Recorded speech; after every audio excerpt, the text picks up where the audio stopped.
First off, critical priority roads, rail infrastructure.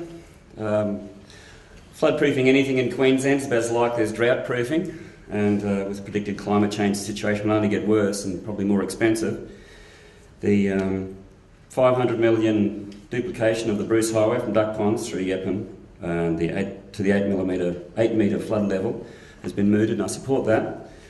I think it's very important for certainly our tourism industry to keep those roads open. I believe a road bypass of Rocky would be a mistake and cost a very expensive mistake and cost our tourist industry. What we really need to do is to get the heavy road transport on the rail, I believe. However, with the transport sector, the second biggest emitter of greenhouse gases in Australia, we must reduce our reliance on private cars and freight by truck. Greens therefore prioritise expenditure on rail freight, fast rail, particularly Rocky to Gladstone, and an urban light rail loop, Gracemere to North Rocky, hopefully, using mostly existing corridors. Ultimately, the rail must be diverted out of the CBD, and current studies should be fast-tracked. Rockhampton Airport hydrology studies have shown levee banks to divert floodwater around the airport would have perhaps disastrous, perhaps catastrophic effects on adjacent properties downstream, and perhaps the river itself. We don't know yet. We need more studies. This would be compounding the misery, and I believe we must expect to lose, for the short term anyway, expect to lose the airport briefly and occasionally in extreme events. Of course, the cheapest, healthiest and most enjoyable way to get around is by push bike and cycle tracks, including the Yeppoon rail line, for which I'm lobbying. University and TAFE. I welcome this initiative with its potential to be part of a multidisciplinary movement towards, among other things, a zero-carbon, sustainable future. We must attract research funding to find solutions to carbon pollution, which is the challenge of our generation. And I'm hoping a multidisciplinary university will assist that.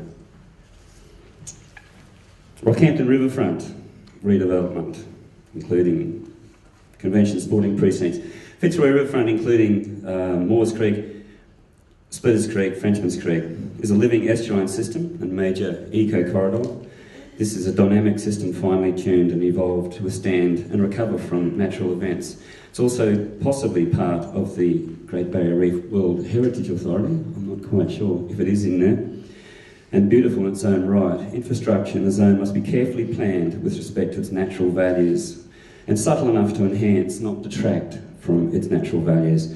Removal of vegetation and the stone pitching of banks is a clumsy, I think, and insensitive at best, and we need to restore resilience to the system with native vegetation corridors.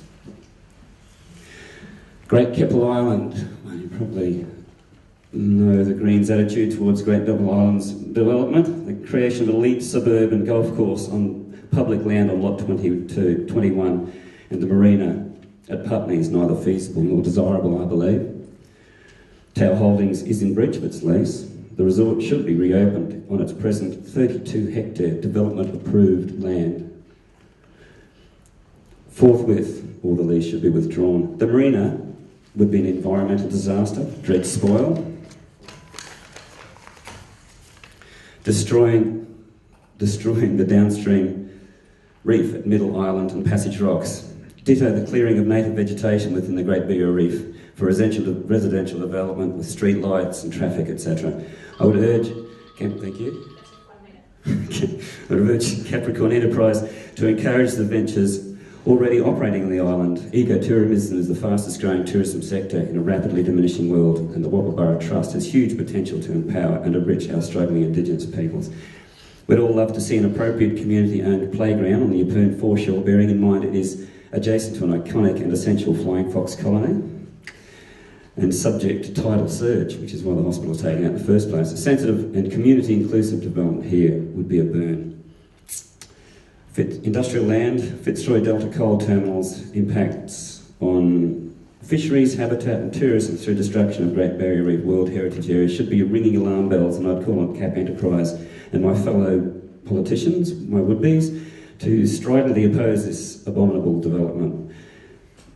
Sustainable industrial development's potential for cogeneration should be explored exploited in favour of planned development beside Gracemere, which is restricted by access to the likely gas pipeline exclusion zone. Any future industrial development has to look beyond our current dependence on fossil fuels, thank you, and embrace the zero carbon future. Further, as inhabitants of a floodplain, we must accept our responsibility to deal with noxious runoff into waterways and downstream effects through vegetation corridors and appropriate riparian buffers.